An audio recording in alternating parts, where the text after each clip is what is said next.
Assalamualaikum warahmatullahi wabarakatuh. Wilujeng enjing pamirsa, abdi Almaira Mulia bade ngawartoskeun warta utama dinten ieu. Wilujeng nyimak.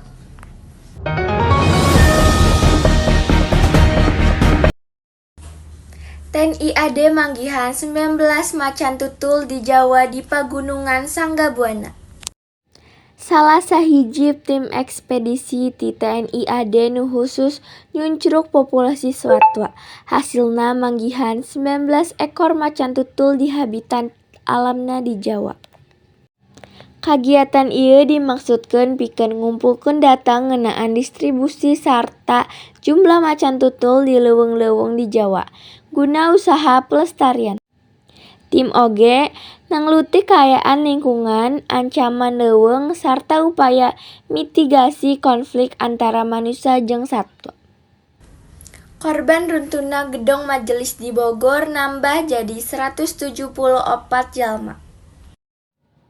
Gedong anu dieusi ku jamaah dumakan runtuh, nepi ka ngabulubarkeun total 174 korban.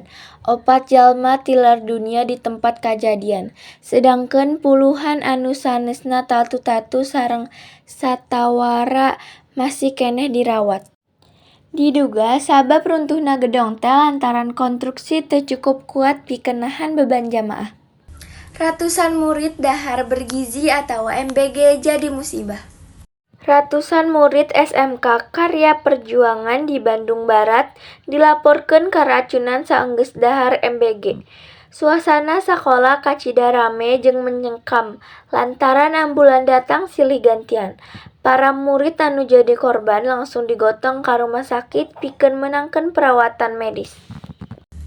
Longsor di Jalan Cikampak, Gunung Salak, akses mobil kapegat. Hujan gede nyebabkeun tanah longsor di wewengkon Cikampak, Kecamatan Ciapea, Kabupaten Bogor. Jalan utama katutup longsoran, ayeuna ngan bisa dilewatan ku motor. Teu aya korban jiwa, tapi warga karasa kasusahan mobilitas. Warga jeung aparat keur gawe bareng ngabersihan runtuhan pikeun muka deui akses jalan. Pesawat latih ragrag di TPU Astana Ciampea. Pilot TNI AU pupus.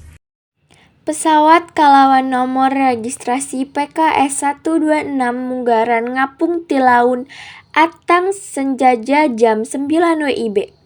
Pikeun latihan profesiensi sakitar 11 menit ti harita. Pesawat teu aya deui kontak lajeng ragrag di daerah makam.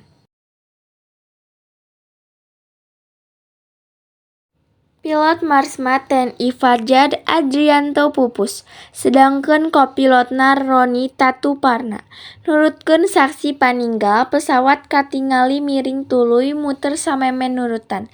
Pihak TNI AU masih nanglutik sabab kajadian, anu diduga aya patalina jeung stal atawa faktor cuaca.